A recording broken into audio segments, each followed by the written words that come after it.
So today I thought I would take a look at the somewhat famous um, Star Wars The Queen's Gambit from the year 2000, published by Hasbro and Avalon Hill. This is a much beloved game by modern gaming collectors, often for its rarity, and I had the opportunity to pick up a new and shrink copy about a year ago at the 2021 Historicon. I have a bunch of things to say about this game and about Star Wars gaming and so on.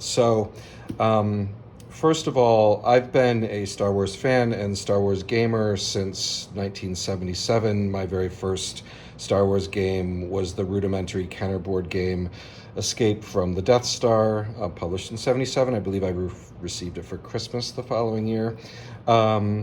And since then, I've played a lot of different Star Wars miniatures games, card games, board games, in particular, a lot of the modern Fantasy Flight games like Star Wars Rebellion, Legion, Imperial Assault, X-Wing, Armada, Outer Rim, and a whole host of other games. Quick look online shows that with expansions and the dice games and the card games and the role-playing games, there's been well over 600 Star Wars games published over the years. But I think this is one of them that people rarely get their hands on. As gamers largely know, Avalon Hill had a rich history in the board game and early wargaming community beginning in the 50s with the founding and working through the 70s and the 80s and sort of popularizing the wargaming niche through a series of things that fell on hard times and was purchased by Hasbro in 1998. And then at the same time, very shortly thereafter, Star Wars Episode 1, The Phantom Menace, comes out in 1999, relaunching the Star Wars movies into theaters for the first time in decades. And so this game came shortly after the release of that movie back then.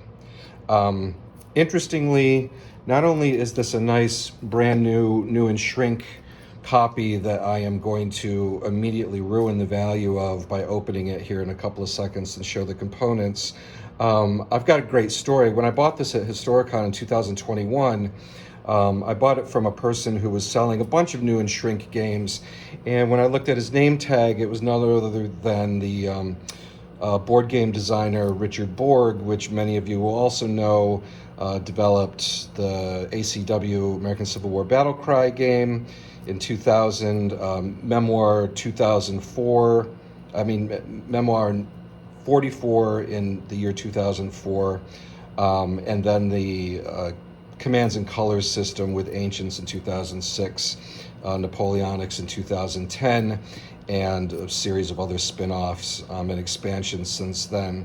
Borg was a really nice guy. He told me he uncovered this copy of this game in a closet of his because at one point he was being contacted and was in the process of potentially developing a Star Wars game for some other publisher, which he didn't mention. A project that never came to fruition. And so he said at the time, the developer sent him a bunch of Star Wars games, and a lot of them he just never got around to playing, including this one, and hence why it sat in his closet, new and shrink for all these years. Quick look at the front and the back of the box. Famously, this is what's sort of called a Eurotrash game because of all the plastic components, but there's about 150 miniatures, and it's like a highly thematic game, of course, because it's Star Wars, and you're fighting on 4 different fronts in this game. You've got the Battle of Naboo with the droid army and the Gungans here. You've got the battle between Darth Maul, Obi-Wan, and Qui-Gon. You've got the palace battle on Naboo, and then you've got Anakin Skywalker trying to go up into space to destroy the droid army. This is somewhat similarly revised in similar concept in Star Wars Risk, if anybody's ever played that. It's the same thing, you're kind of playing multiple battles all within the same period, but of course it doesn't have all the flair and the fluff and all the design, all these plastic pieces and so on. So, hey, let's crack this open. I'm not going to say how much I paid for this, but I got a pretty good deal on it. I'm probably wiping away hundreds, if not thousands of dollars in value by doing that right there and unwrapping this unused copy of this. And you'll see it is truly an unused copy. I asked him, did he reshrink it? He had no reason to lie to me. You've got cards still in the original bags. You've got dice. These dice I do know have like little stickers that you apply to them, and I'll do that once I get this all sort of unpackaged and out and set up, which I'll show the setup in a subsequent video.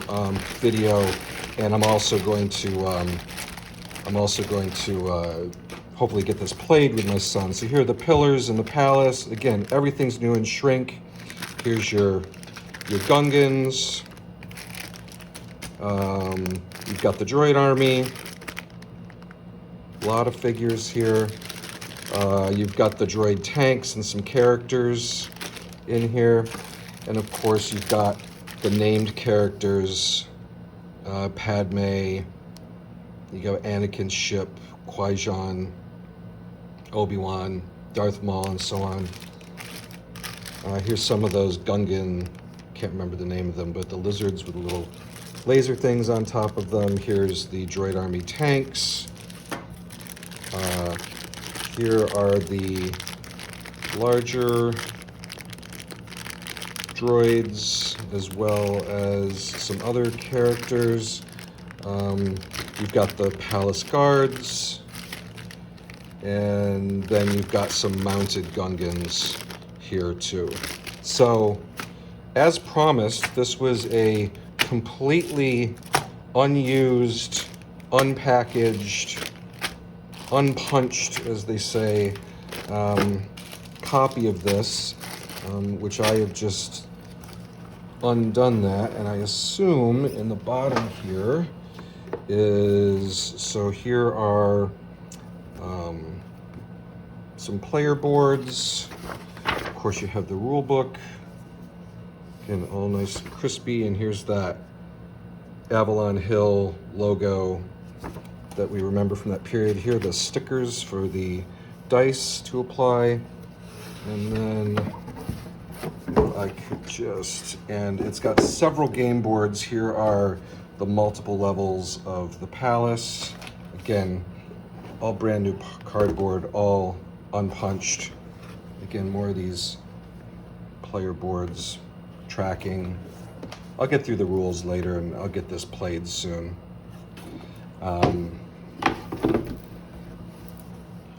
Here's the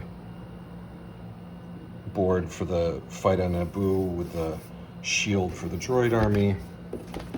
And then this is going to be the board on the other side with Anakin's sort of fight against the droid battleship. And here's where he launches from the hangar. These are all ways of tracking health on some of the characters. And again, over here you've got where that duel will happen between Obi-Wan, Qui-Gon, and so on. So again, it's a really nice, some marketing materials from what was going on with Avalon Hill. Then, again, it's a weird period for them. Here's Battle Cry. Some other IP that they had had over the years.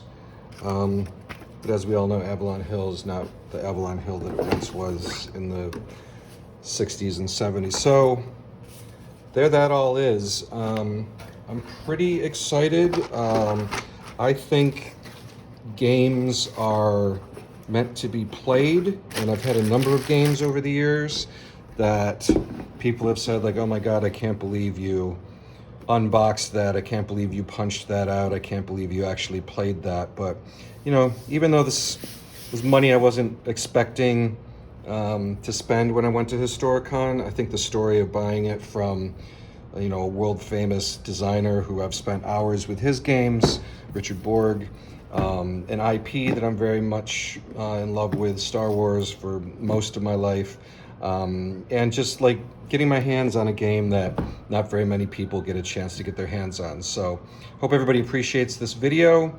and hopefully you all get a chance to see Star Wars The Queen's Gambit in person someday, maybe at a convention or something. And I'll get this set up at some point, do some subsequent videos, and get those posted up for you. Thanks.